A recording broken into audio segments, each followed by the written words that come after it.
नमस्कार दोस्तों, blood attacks के आज के बहुत ही ज्यादा खौफनाक से बिल्कुल दिल दहला देने वाले बिल्कुल भूतिया से एपिसोड में आप सभी लोगों का बहुत बहुत स्वागत है। जी हाँ दोस्तों, आज का वीडियो बहुत बहुत ज्यादा भूतिया होने वाला है क्योंकि आज के वीडियो में मैं आप लोगों को 35 साल पहले बीती एक सच्ची भूतिया घटना बताने वाली हूँ। बेसिकली ये जो सच्ची घटना है, जो स्टोरी है, अंकित नाम के लड़के ने मुझे इंस्टाग्राम पे लिख के भेजा है। उसके नाना जी के साथ ये घटना घटी थी आज से 35 साल पहले। ये जो घटना घटी थी मध्य प्रदेश के एक छोटे से गांव में घटी थी। सब कुछ मैं एकदम स्टार्टिंग से बताती हूँ। उसके नाना जी क्या करते थे, कहाँ रहते थे और उनके फैमिली में कौन कौन थे, सब कुछ आप लोगों को एकदम स्टार्टिंग से बताती हूँ। ये जो अंकित है, इसके नाना जी थे, एक मध्य प्रदेश के छोटे से गांव में रहते थे और इनकी फैमिली में इनकी 3 लड़कियां थी और 2 लड़के थे। इनके घर पे 5 बच्चे थे इनके, और ये थे और इनकी वाइफ थी। ये लोग अपनी लाइफ बहुत ही अच्छे से जी रहे थे, सब कुछ बहुत अच्छा इनकी जिंदगी में चल रहा था। और जो इसके अंकित के नाना जी हैं, वो एक मध्य प्रदेश के एक शहर में एक शुगर मिल था, वहां पे काम किया करते थे। वो टाइम पे शुगर मिल्स भी बहुत ज्यादा हुआ करती थी, बड़ी बड़ी फैक्ट्रीज मिल्स बहुत होती, क्योंकि वो टाइम पे लोग वही ज्यादा जॉब किया करते थे, गवर्नमेंट जॉब, शुगर मिल में जॉब, वो टाइम पे यही सब ज्यादा चलता था। तो वो एक शुगर मिल में काम करते थे, रोज निकल जाते थे सुबह सुबह और शाम के 8 बजे तक उस शहर से अपने गांव मध्य प्रदेश के उस छोटे से गांव में वापस आ जाया करते थे। उनकी लाइफ रोज ऐसी ही चल रही थी। उनके बच्चे भी खुश थे, वो भी पास के जो शहर के स्कूल में स्टडी कर रहे थे और नानी घर पे रहा करती थी। बहुत अच्छा सब कुछ लाइफ में बहुत ठीक चल रहा था।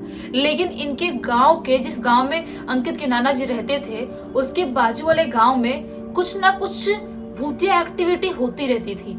अगर कोई रात के टाइम में अकेले आ रहा है तो कोई ऐसी औरत थी जो इंसान को ऐसे पोजेस कर ले, या उसको देखने की वजह से बहुत लोगों को हार्ट अटैक भी हो जाता था।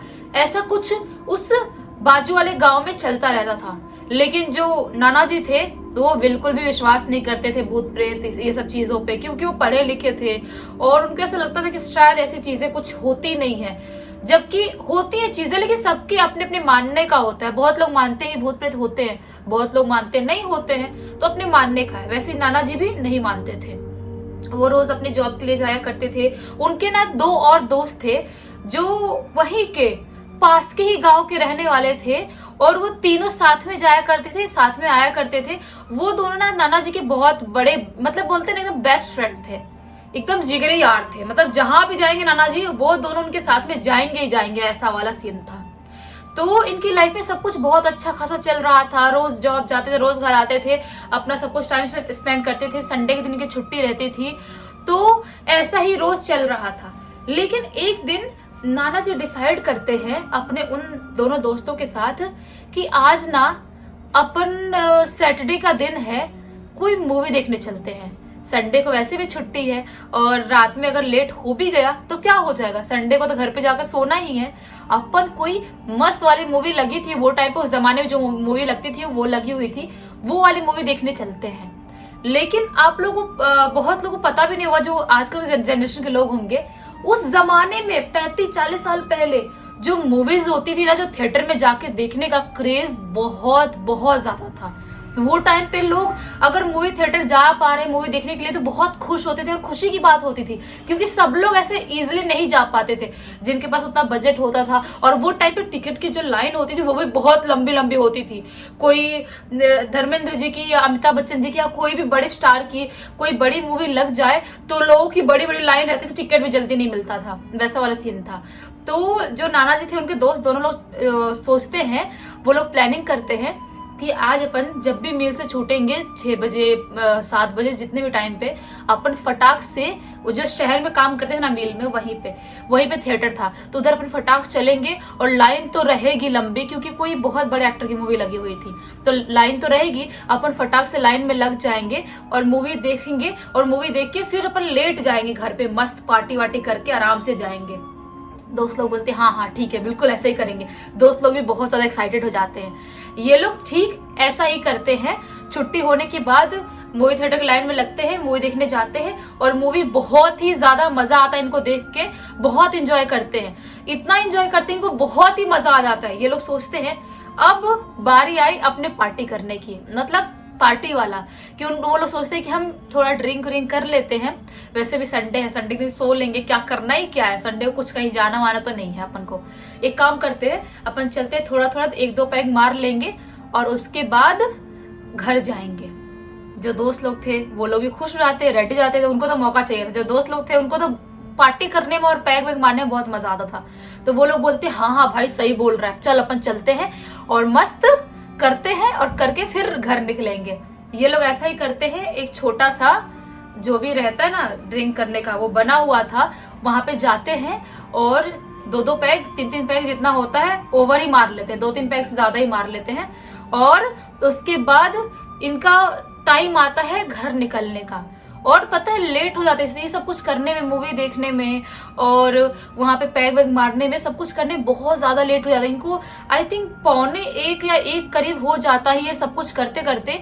वो लोग सोचते हैं कि अब तो अपन को निकलना पड़ेगा ऐसे ही, क्योंकि उस टाइम पे ना साधन वाधन इतनी नहीं हुआ करती थी कि रात के 12 बजे 1 बजे कोई भी गाड़ी ऐसी इजिली मिल जाएगी तो कोई भी आराम से इजिली चला जाएगा, ऐसा वाला कुछ भी वो टाइम पे नहीं था। तो लोग सोचते हैं भाई अब तो लेट हो गए, क्या करें, अब तो पैदल ही जाना पड़ेगा। तो ये लोग थोड़ा सा ना नशे में थे, इनको ऐसा लगता है क्या है पैदल ही जाना, इतना दूर भी नहीं, आराम से चलते हैं पैदल, मस्त नाचते घूमते खाते पीते, ऐसे ही बोलते हैं, मस्त जाते हैं अपन, गाना वाना गाते रहेंगे, टाइम पास हो जाएगा, वैसे भी कल करना ही क्या है, ऐसा वाला सोचते हैं। और ये लोग उस शहर से निकल जाते हैं अपने गाँव में जाने के लिए, पैदल ही निकल जाते हैं। मतलब सोचो इतना भी नजदीक नहीं था, अच्छा खासा दूर था उनका घर, तो भी पैदल निकल जाते हैं। ये लोग निकलते हैं, जाते रहते हैं, मस्त गाना गाते रहते हैं, साथ में मस्ती करते रहते हैं, निकलते जाते रहते हैं। तभी वो वाला गांव इनको मिलता है जिस गांव में अफवाह थी कि रात के टाइम में अगर कोई भी 10 बजे 9 बजे के बाद उस गांव में ऐसे ही भटकेगा, वहां पे उस गांव में एक जंगल था, उस जंगल की तरह अगर कोई भी भटकता है तो कोई ऐसी बुरी शक्ति है जो उसको पजेस कर सकती है, उसको मार भी सकती है, या तो उसकी दिमागी संतुलन खो जाती है, ऐसा कुछ पंगा होता है। लेकिन ये लोग पूरे नशे में टुल थे, इनको कोई फर्क नहीं पड़ रहा था, इनको याद भी नहीं था कि इस गांव में कुछ ऐसा कांड होता है। मैंने बताई थी ना स्टार्टिंग में, जो नाना जी के बाजू वाला गांव था उस गांव में ऐसा कांड होता था, लेकिन नाना जी तो मानते भी नहीं थे। तो नाना जी नहीं मानते थे तो इतना फर्क भी नहीं पड़ता, लेकिन जो 2 लोग मानने वाले लोग थे, जो दोस्त थे दोनों, वो लोग डरते थे भूत प्रेत से। लेकिन वो लोग इतने नशे में थे कि उनको बिल्कुल ऐसा सुध बुध ही नहीं रहा कि हम लोग इस गांव में आए, हमको डरना है, रात के इतना ज्यादा हो गया, शायद 2:30-3 हो गया था, तो इतना रात हो गया, हमको डरना चाहिए, उनको बिल्कुल याद ही नहीं रहता है। वो लोग मस्त जा रहे थे, चल के जा रहे थे वैसे ही। उसके बाद पता है क्या होता है, उनको एक बहुत ही सुंदर औरत दिखाई देती है, बहुत ही सुंदर। ये लोग देखते उस औरत को, पीछे से ही देखते बेसिकली, लेकिन उसने रेड कलर की बहुत ही सुंदर साड़ी पहन के रखी थी। उस जमाने में एकदम स्टाइलिश साड़ी पहन के रखी थी और बहुत ही लंबी चौड़ी एकदम सुंदर औरत दिखाई देती है। जो नाना जी थे वो और दोस्त लोग एकदम खुश हो जाते हैं, सोचते हैं इतनी सुंदर औरत कैसे दिखाई दे रही है इतने रात में, मतलब चले बात करे क्या, वो लोग ऐसा सोचते हैं, जबकि ये गलत था। ऐसे भी किसी औरत से बात करने थोड़ी जा सकता है कोई भी, लेकिन वो लोग सोचते हैं कि बात करने चले क्या। नाना जी बोलते हैं हाँ चलते हैं, पीछे पीछे देखते कहाँ तक जाती है, चलते हैं अपन पीछे पीछे, मजा आएगा। तो वो नाना जी और ये लोग निकल जाते हैं, उस औरत जाती रहती उसके पीछे पीछे ये लोग भी जाते हैं, वो औरत जाती है उसके पीछे ये लोग भी जाते हैं। ऐसा करते करते ये लोग थोड़े दूर तक पहुंचते हैं। ये करते करते उसके पीछे जाते जाते इनको बिल्कुल भनक तक नहीं लगती, इनको पता तक नहीं चलता है जो जंगल वाला एरिया था ना, जो सचमुच में बहुत ही ज्यादा हॉन्टेड था, उसमें ये लोग एंटर कर जाते हैं। इनको भनक भी नहीं लगती है कि हम उस जंगल में एंटर कर रहे हैं। ये लोग बस वो जंगल में एंटर कर लिए। उसके बाद जो नाना जी थे उनको बहुत गुस्सा आया, बहुत जोर से गुस्सा आया। सोचते कि ये औरत चलती जा रही है, हम लोग उसके पीछे पीछे जाते जा रहे हैं, चलती जा रही है, ये मुड़ के एक बार देख क्यों नहीं रही, हमसे बात क्यों नहीं कर रही है, भाई आखिर पंगा क्या है। वो उस औरत को पीछे से बोलते हैं कि तुम इतनी सुंदर दिख रही हो, तुम अपनी शक्ल नहीं दिखाओगी हमको। हम तुमको इतने टाइम से पीछे से फॉलो करते हुए आ रहे, तुम कुछ बोल भी नहीं रही हो और ना ही अपनी शक्ल दिखा रही हो, और तुमने ऐसा घूंघट लेके क्यों रखा है? अपनी शक्ल तो दिखाओ, देखे तुम कितनी सुंदर हो, पीछे से इतनी सुंदर दिख रही हो, आगे से सुंदर तो होगी ही। ऐसा बोलते हैं नाना जी, बोलते अपनी शक्ल दिखाओ तो सही। लेकिन औरत कुछ रिस्पॉन्स नहीं कर रही थी। फिर बोलते अरे दिखा रही हो कि शक्ल, जोर से चिल्ला के बोलते हैं क्या नाटक चल रहा है तुम्हारा, कब से बोल रहा हूँ शक्ल दिखाओ शक्ल दिखाओ, शक्ल क्यों दिखा रही हो? बहुत जोर से चिल्लाते हैं नाना जी, एकदम गुस्से में चिल्लाते हैं, जबकि गुस्सा करने का कुछ लॉजिक था ही नहीं वहां पे, तो भी गुस्से में चिल्ला के उसको बोलते हैं। और ऐसे उस औरत के कंधे पे से हाथ रखते हैं उसको ऐसे घुमाने के लिए, तभी अचानक से वो औरत ऐसे घूमती है और जब उसकी शक्ल देखते हैं ना, गए, समझ लो गए। उसकी शक्ल इतनी ज्यादा भयानक दिखाई दे रही थी, इतनी ज्यादा भयानक कि सब लोग जो इतनी चढ़ी हुई थी ना उनको, वो ऐसे चुटकी में उतर जाती है और सबकी हालत, सबकी सिट्टी पिट्टी गुल हो जाती है। जो औरत की शक्ल थी ना, बहुत ही ज्यादा खौफनाक थी, बहुत ज्यादा खौफनाक। उसकी शक्ल ऐसा लग रहा था कि उस औरत का चेहरा, उसकी आंखें जो है ना वैसे बाहर निकली हुई है पूरी। उसका चेहरा है वो एकदम खौफनाक सा, एकदम जला भुना सा, एकदम गंदा सा दिखाई दे रहा है। जैसे पीछे से इतने सुंदर दिखाई दे रहे थे, वैसे आगे से बिल्कुल भी नहीं था वैसा। और जो उसका ये वाला पार्ट है जो पूरा कंकाल दिखाई दे रहा है, उसका हाथ वाथ भी पूरा कंकाल टाइप दिखाई दे रहा था और बहुत ही ज्यादा खौफनाक दिखाई दे रही थी। नाना जी और दो दोस्त, इनकी तो ऐसी, मतलब क्या बोलूं, ऐसे डरे वो लोग, ऐसे डरे कि वहां से भागना स्टार्ट कर दिया बिना कुछ सोचे समझे। भागते रहे भागते रहे। वो जो औरत थी उसकी चीख बहुत जोर जोर से आ रही थी, बहुत जोर से चिल्ला रही थी वो औरत, जैसे कि उनको कच्चा निगल जाएगी वैसे चिल्ला रही थी। लेकिन ये लोग एक बार भी पीछे नहीं मुड़ते, भागते रहते भागते रहते भागते रहते। वो जो दोनों दोस्त थे वो लोग भी भागते रहते भागते रहते, नाना जी थे वो भी भागते रहते भागते रहते। भागते भागते जो दोनों दोस्त थे वो अपने गांव में पहुंचते हैं और अपने गांव में पहुंच के अपने घर में घुस जाते हैं। और नाना जी बिल्कुल भी नहीं देखते कि मेरे दोनों दोस्त गए तो गए कहाँ। वो बिल्कुल बिना कुछ देखे, बिना कुछ सुध बुध, मतलब उनकी सुध बुध तो थी नहीं, खो गई थी, पूरी तरह से खत्म हो गई थी। भागते रहते भागते रहते, भागते भागते बिना पीछे मुड़े देखे वो अपने घर पहुंचते हैं और अपने जो उनका दरवाजा था घर का, उसमें जोर से एक लात मारते हैं। जो उनका दरवाजा था वो कमजोर था, टूट जाता है, टूट के दरवाजा वहीं पे गिर जाता है। सब लोग बिल्कुल टेंशन में जाते हैं कि ये क्या हो गया भाई, ऐसा क्या हो गया। जब नानी जो थी जो देखती है बोलती क्या हो गया क्या हो गया, वो उठ के आती है, आवाज आती है, सब लोग उठ के आते कि इतने रात में कौन आ गया। और उनके घर पहुंचते पहुंचते 4 बज गए थे। इतने कौन आ गया भाई इतनी सुबह सुबह। नानी आती है, देखती है, पूछती क्या हुआ क्या हुआ, कुछ नहीं बोलते। उनकी जो आंखें थी ऐसे निकली हुई थी और पूरा पसीना पसीना हो गए थे, जो ऐसा लगा था उनकी जो धड़कन की आवाज है नानी सुन पा रही है, ऐसे धक धक धक धक धक धक ऐसा हो रहा था उनको। उसके बाद बिना कुछ बोले बिना कुछ किए जो एक बकेट में पानी रखा था पूरे अपने ऊपर ऐसे गिराते हैं, पूरे गीले होते हैं और अपने जो रूम था उसमें भाग के जाते हैं, रूम में घुस जाते हैं और चेंज करके और बिना किसी से कुछ बोले सो जाते हैं। उसके बाद पूरा जो दिन था, संडे का पूरा दिन, उस दिन उनकी आंख खुलती नहीं है। नानी जगाती है, बच्चे लोग जगाते हैं, सब लोग जगाने की कोशिश करते हैं, लेकिन वो उठते ही नहीं, उनकी आंख नहीं खुलती है। फिर सीधा संडे को जो रात के 9 बज रहे थे वो टाइम पे उनकी आंख खुलती है और वो टाइम पे वो नानी को हर एक बात बताते हैं कि हमारे साथ ऐसा ऐसा कांड हुआ। नानी तो पहले बहुत गुस्सा करती हैं, बोलती हैं आप ऐसे कैसे किसी औरत के पीछे चले गए, मतलब ये अच्छी बात नहीं है, और आप लोग क्यों उस औरत का पीछा कर रहे थे। वो चलो वो शैतान थी, चुड़ैल थी, जो भी अलग बात है, लेकिन आप क्यों गए कोई औरत के पीछे ऐसे। नानी बहुत गुस्सा करती हैं। वो बोलते हैं मुझे नहीं पता कि अब मेरे साथ क्या होगा और मेरे दोस्त लोगों के साथ क्या हुआ है, मुझे बिल्कुल भी कुछ नहीं पता। लेकिन उसने चिल्लाते हुए ये बोला था कि मैं तुम्हारे पूरे खानदान को खत्म कर दूंगी, मैं तुम्हें खत्म कर दूंगी और तुम अब नहीं बचने वाले, तुम सबको मार डालोगे, चिल्लाते हुए उसने बोली थी। तो वो जो नानी सुनती है तो बहुत डर जाती है, सोचती है क्या करे यार, ये कौन थी वो औरत और ऐसा क्यों कर रही थी। शायद वो वही औरत तो नहीं थी जिसके बारे में पहले भी लोग बता चुके हैं। नानी सोचती है कि अभी देखते हैं, अगर ये पोजेस होंगे, कुछ इनके साथ तकलीफ होगी तो मैं कहीं दिखाऊंगी, लेकिन अभी तक तो पोजेस दिख नहीं रहे हैं।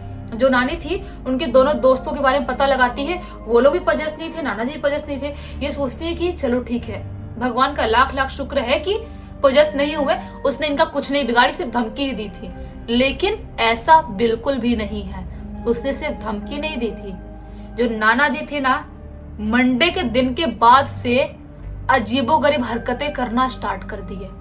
बिल्कुल अजीबोगरीब हरकतें, बिल्कुल बिना मतलब चिल्लाते सबके ऊपर, बच्चों को उठा के पटक देते थे, नानी को कैसे मार देते थे। उसके बाद उन्होंने मिल में जाना बंदी कर दी, अपनी जॉब पे जाना बंदी कर दी, एकदम अजीबोगरीब हरकतें करने लगे। कुछ भी नोचते बजते थे, खाना जो था ना पूरा घर का एक बार में खा जाते थे, कभी कभी खाना खाते ही नहीं थे। अजीब अजीब सी हरकतें करने लगे, बहुत ही गंदी गंदी हरकतें करने लगे। और जब वो पजेस होते थे ना, वो टाइम पे सीधा सिर्फ यही बोलते थे कि मैं इसको नहीं छोड़ूंगा और मैं तुम्हारे पूरे खानदान को खत्म कर दूंगा, यही सिर्फ बोलते थे। वो बुरी तरह से पजेस हो गए थे। नानी सोची थी कि मैं किसी को बुलाती हूँ, दिखाती हूँ। नानी ने बुलाया भी, एक तांत्रिक को बुलाया भी नानी ने और उससे दिखाया भी, लेकिन तांत्रिक ने बोला कि मैं झाड़ फूक कर देता हूँ, लेकिन शायद मैं इनको बचा नहीं पाऊंगा, मेरे बस की बात नहीं है बचाना, क्योंकि इनके ऊपर कोई बहुत ही ज्यादा बुरी शक्ति का साया है जो इनको बिल्कुल भी नहीं छोड़ना चाहती। इनको मारने के बाद ही वो शांत होगी, वो ऐसे शांत नहीं होने वाली। लेकिन नाना जी को पोजेस हुए हुए पूरे 3 महीने हो जाते। 3 महीने तक नाना जी बिल्कुल उनकी बेकार हालत थी। वो बिल्कुल ना इतने हट्टे कट्टे लंबे चौड़े दिखने वाले इंसान 3 महीने के अंदर उनकी पूरी बॉडी गल जाती है। वो बेड पे पूरी तरह से पड़ जाते हैं। वो बेड से वॉशरूम जाने तक के लिए नहीं उठ पाते थे। उनकी पूरी शरीर की हालत जो थी ना खत्म हो गई थी पूरी तरह से। और तो भी उनकी हरकतें, उनका चिल्लाना सब कुछ बंद नहीं हो पाया था। वो खाना पीना पूरी तरह से छोड़ दिए थे। और 3 महीने बाद जाके नाना जी की मृत्यु हो जाती है। और नाना जी की मृत्यु होने के 2 दिन बाद ही, सिर्फ 2 दिन बाद ही, जो वो दोनों दोस्त थे जो बिल्कुल भी कहीं से पोजेस नहीं थे, उन दोनों की भी मृत्यु हो जाती है, वो भी रहस्यमयी तरीके से। किसी को समझ में नहीं आता है कि आखिर दोस्तों की मृत्यु हुई तो हुई कैसे। उनके घर वालों को समझ में नहीं आता है। उनके घर में भी एक जो गम का बोलते ना कि पूरा वो हो गया, गम में सब लोग डूब गए, दोस्त के घर वाले भी, और नानी और ये सब लोग तो बिल्कुल गम में चले ही गए। इनको समझ में नहीं आया कि आखिर हमारे साथ ही क्यों ऐसा हुआ। लेकिन मैंने बहुत बार आप लोगों को बताई हूँ कि ऐसे ही किसी भी शक्ति को चैलेंज नहीं करना चाहिए। और अगर कोई अपने रास्ते जा रहा है उसको टोको मत, उसके पीछे मत पड़ो। जो नानी है उन्होंने अपने घर में बहुत बड़ा पूजा पाठ करवाया, बहुत बड़े मंत्र करवाया, कीर्तन करवाया। उसके बाद जाके अपने घर को बंधवाया। उन्होंने बहुत सारे बड़े बड़े श्रीत पुरुष को बुला के, बहुत सारे पंडितों को बुला के करवाया अपने घर में पूजा पाठ। उसके बाद जाके उनके घर में सब कुछ नॉर्मल हुआ। और उससे पहले नाना जी सपने में आते थे नानी के और बोलते थे मैं तुमको भी लेके जाऊंगा अपने साथ और कोई नहीं बचेगा, मैं यहाँ पे बिल्कुल अकेला हूँ, यहाँ पे मैं बहुत परेशान हूँ, तुम सब मेरे साथ आ जाओ, ऐसा नाना जी बोलते थे। लेकिन जब से पूजा पाठ करवाई नानी ने, सब कुछ खत्म हो गया, सब कुछ बंद हो गया। और जो दोनों दोस्त के घर वाले थे उन लोगों ने पूजा पाठ करवाया, उसके बाद उनके घर में भी सब कुछ नॉर्मल है। ये जो स्टोरी है उन्हीं के बेटी के लड़के ने, अंकित ने लिख के मुझे इंस्टाग्राम में भेजा है। और मैं बार बार यही बोलती हूँ कि आप लोग भूत प्रेत पे मानो या मत मानो, लेकिन उनको चैलेंज मत करो। उनको कोई जरूरत नहीं थी उस औरत के पीछे जाने की और उससे गुस्से में बात करने की या कुछ भी करने की। गए, बात किए और सब कुछ खत्म हो गया। आप लोग बताना कि आप लोगों को ये वीडियो कैसा लगा। अगर आप लोगों को ये वीडियो अच्छा लगा, उस वीडियो को लाइक कर देना, इस चैनल को सब्सक्राइब कर देना, बेल को दबा के ऑल पे क्लिक कर देना, ताकि जब भी मैं नई वीडियो डालूं सबसे पहले आप लोग पास पहुंचे। चलिए कल वापस से मिलते हैं बहुत ही ज्यादा खौफनाक से, बिल्कुल डिफरेंट से वीडियो में। तब तक के लिए बहुत बहुत धन्यवाद।